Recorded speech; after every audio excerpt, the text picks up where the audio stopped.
Yo, what's going on everybody? In today's video, I'm going to be reviewing the All-Stars of the franchise program. They just dropped 30 new cards, one All-Star per team. We're going to be reviewing from bottom to top, see who the worst is, who the best is, and determine who you should be picking.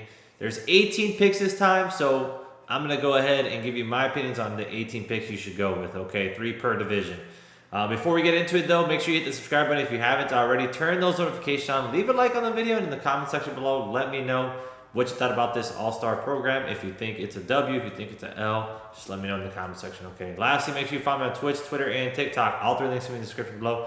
So give me a follow through platforms. I would highly appreciate if you did. And also make sure you go check out my shorts channel on YouTube, pitching_rebel shorts. Go check it out. Hit the subscribe button. It's completely free, all right?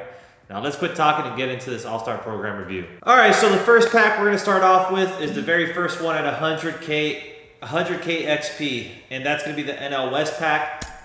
You got Joe Mantiply, CJ Cron, Tony Gonsolin, Manny Machado, and Carlos Rodon. Remember, you get this time around, the first 2 you only got 12 players, so you only got 2 per division. Now you get 3 per division because we're up to 18 picks that we can make. That being said, the picks, in my opinion, first one you should the first one I'm going to go with is Manny Machado. Third baseman with first base and shortstop secondary, so he can play shortstop, and he plays it really well with that diamond defense. 117 contact versus right, 90 versus left, 76 power versus right, and then 125 power versus left. So reverse splits when it comes to contact, but way higher power against lefties. Also, Machado has a really good swing this game. He also has nice quirks as well. Night player, unfazed, road warrior, breaking ball hitter, and situational hitter. So good quirks there. The next pick I would go with is CJ Cron. Another guy has good hitting. 112 contact versus right, 88 versus left, and then 105 power versus right, and 106 versus left. Has that gold defense at first, 36 speed, can play left and right. Once you get up to the parallel 4, he can play gold defense in the outfield as well. Wouldn't recommend that though. Has a nice swing. Wish he had more contact versus lefties, but that high contact versus righties is nice, especially with 2 starting pitchers that I'm going to talk about later that were added into this program. Quirks, man. Really good quirks. Home body, night player, first pitch hitter, dead red, breaking ball hitter, and situation rally monkey. So really damn good quirks as well. So very good card. Just wish that contact versus lefties was more like 100, to be honest. And then the last pick I would go with is... honestly, it's an underwhelming pack. I would probably go with, I'd just say, just pick whoever, but Tony Gonsolin's probably the best one. Third pick. I got that 115 hit per 9, just not going to play. 4-seam splitter, slider, 12-6. Not a great pitch mix. Honestly, the 2 clear-cut choices first are Manny Machado and CJ Cron to me. After that, it's just pick whoever's the most expensive card. I'd pick between Rodon and Gonsolin because both of those are 97s. Mantiply's a 95, probably less. So pick between the 2 most expensive cards once you get Cron and Manny Machado. Next is going to be the NL Central pack at 120K. You got Contreras, Luis Castillo, Corbin Burns, Bednar, and Paul Goldschmidt. In my opinion, Corbin Burns is the first pick. Reason being is because we need starters. Corbin Burns has 107 hit per 9, has a cutter sinker combo with the curveball slider circle change. Also has outlier on his secondary pitch with a sinker, so outlier on that sinker. Going to be a tough guy to face. Got good pitch control. Pitch break's pretty good. Wish it was better on the sinker, man. That's pretty low. Cutter's at 85, but going to be one of the better pitchers in the game. I was still using his Live Series card, and I'll definitely upgrade it with this card right here. Next pick is going to be Goldschmidt for me. Very good hitting numbers, 100 contact versus right, 91 power versus right, 125 contact versus left with 101 power versus left. At minimum, he's a bench bat. Not better than Frank, obviously, hitting-wise. Frank's got higher contact and power versus righties. But you can make the argument because Goldie might, you might favor Goldie's swing because he has a really nice swing in the game. He's not as tall as Frank. And he has Life Series quirks, road warrior, day player, first pitch hitter, dead red, and fighter. Could help the exit velocity and stuff. He's got 80 fielding as well, so gold defense. So you could prefer that. I don't mind it at all. I personally don't think he's better than Frank, and I probably won't start him over Frank. But at minimum, like I said, a very elite bench bat with that 125, 101 against lefties. Next on the list is going to be, so we got 2 of the 3. And then my third pick would be William Contreras. You know, 90 contact versus right, 82 power, but he's got that 112 contact versus left, 125 power. Good bench pad as well. 82 fielding, you know, gold defense, 93 arm, 81 block, 85 reaction, 65 speed. Nowhere near better than Mike Napoli, but he does have that contact and power versus lefties that you can use off the bench. So very good card that you can use off the bench as well. You know, Castillo got 107 hit per 9, but just throws, you know, sinkers. I know he has the outlier in the sinker. However, he doesn't have a cutter. The slider's not great. Those at 87, you know, we like the hard sliders. 87 is still a little bit loopy in my opinion. If it was like 90, you can make an argument. But even then, I feel like he's missing a cutter. And then David Bednar, very good hit per 9, 118 hit per 9. Not very good pitches at all. 4-seam curveball splitter. Not going to do anything with that. Very, you know, unfortunate because we do need relievers in the game right now. All right, next we'll talk about the NL East pack. NL East pack's at 140K, and we got some very good cards here, right? We got Dansby, we got Sandy, we got Bryce Harper, and those three are my picks. First, I would go with Sandy because that's a biased opinion, because I'm a Marlins fan. And also, Sandy does have really good hit per 9, 111 hit per 9 for a starter, 112 stamina as well.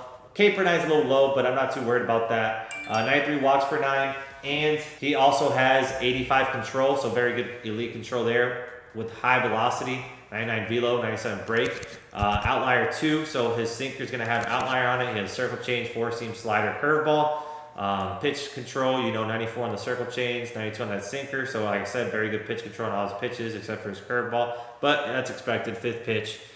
Pitch break, you got 97 on the sinker, 92 on the circle change, 4 seams at 90. Slider, unfortunately, he's at 77. He does throw it hard, though, at 90 miles per hour, but kind of wish it was more like 85. Pitch break to 90. It is what it is, though. Going to be a guy I'm adding to my rotation. Again, we're starving for pitchers. That's why I'm going to go with Sandy. My next pick, I wanted it to be Bryce Harper, but he ended up being a little bit underwhelming. With that low power against lefties. My next pick is actually going to be Dansby Swanson. This is a guy I think has the best overall attributes for a hitter in this program.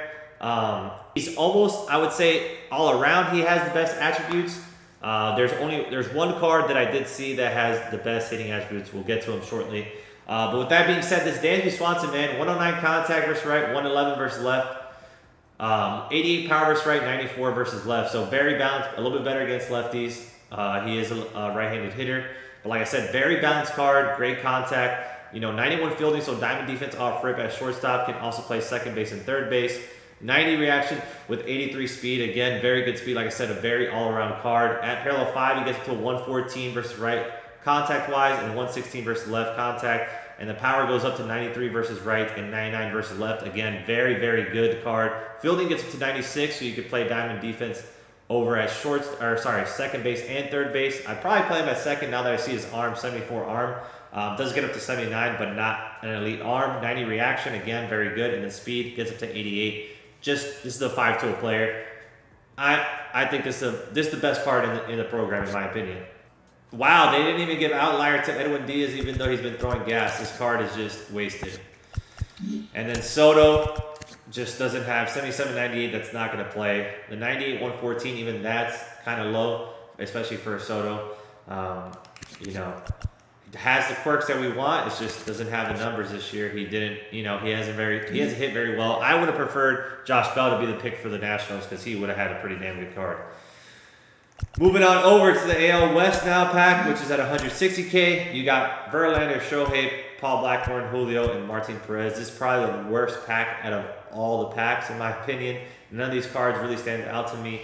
My first pick would be Julio Rodriguez, though. Center fielder with pretty much diamond defense and 99 speed. Good contact and power versus lefties, but that contact versus right is now kind of, you know, low at this point in the year. It does get up to 95 at Pillow 5, but that takes a while. I'd rather use Cedric Mullins, even that Brian Reynolds card that has the diamond defense, good speed, you know, and is a switch hitter. And, you know, he has that lower contact versus lefties, but he's a switch hitter, so he has that handiness advantage. Just kind of disappointed in this Julio Rodriguez, to be honest. Wish he had at least 100 and probably 3 or 4, between 102 to 105 contact to start off with, but yeah, disappointing. But he's the best card in this pack by far.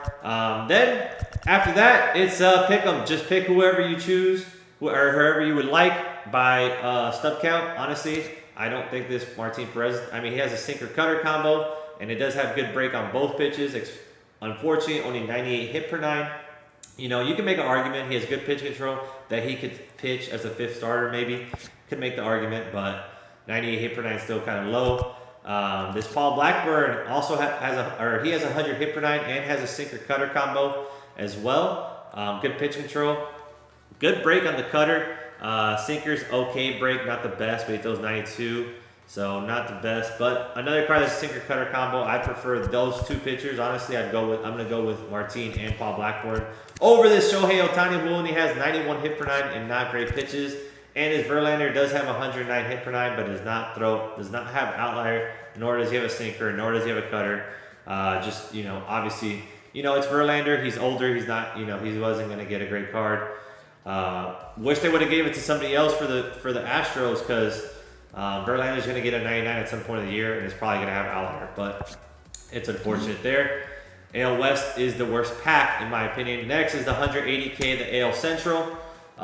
This one right here, it's in contention with the worst pack, but reason why I'm going to give the edge a little bit higher than the AL West is the fact that you have Gregory Soto, a left-handed reliever who has outlier on the sinker, throws a hard fastball too, hard slider, and a circle change, 118 hit per 9, and 111 K per 9.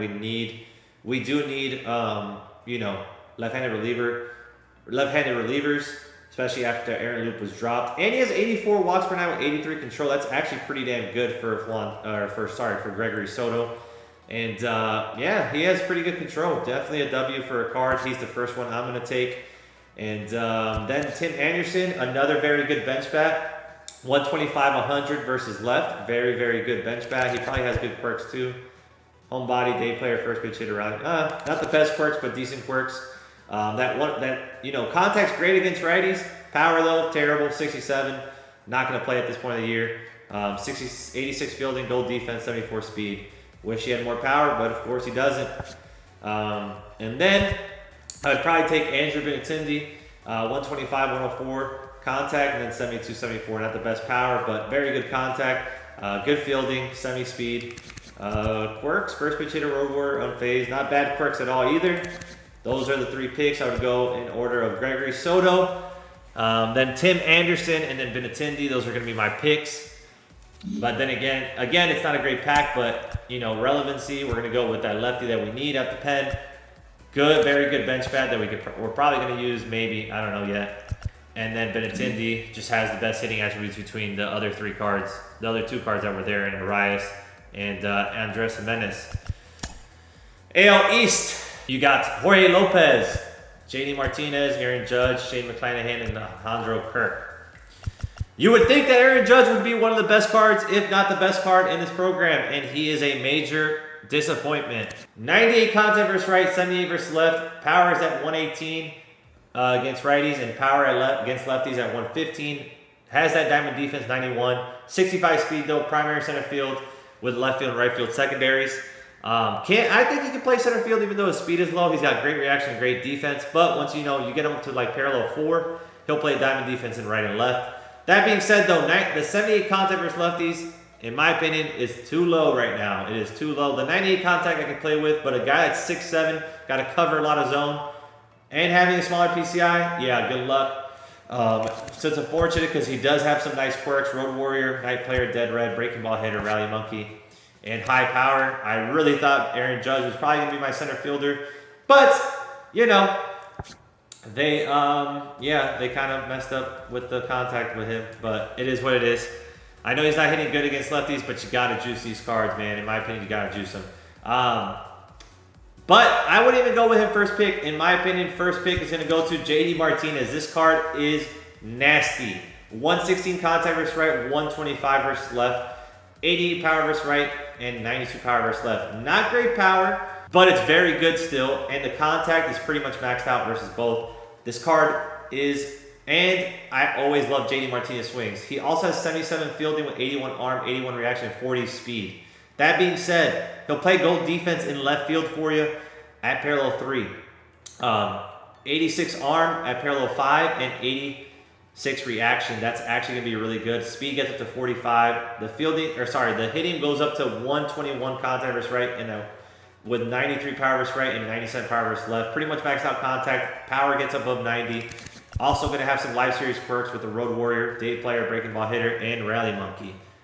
JD Martinez, probably going to be a starter for me. We'll see what happens. Next pick for me would be Jorge Lopez. We got a 93 overall in this last monthly awards. Don't know why they gave him that, because if they could have just given him this card. It is what it is though. Per 9, he had 114 on the monthly awards. This one's at 120, so he can get to 125 at parallel 5. He's got 97 K per 9, 85 walks per 9, 90 control, 99 velo, 99 break. So very good control on this one. Very good, walks per 9. He's going to go to my bullpen, replacing the other one. Sinker, curveball, circle change slider, four seam. Also has that outlier on the primary pitch, which is a sinker, so throws that gas.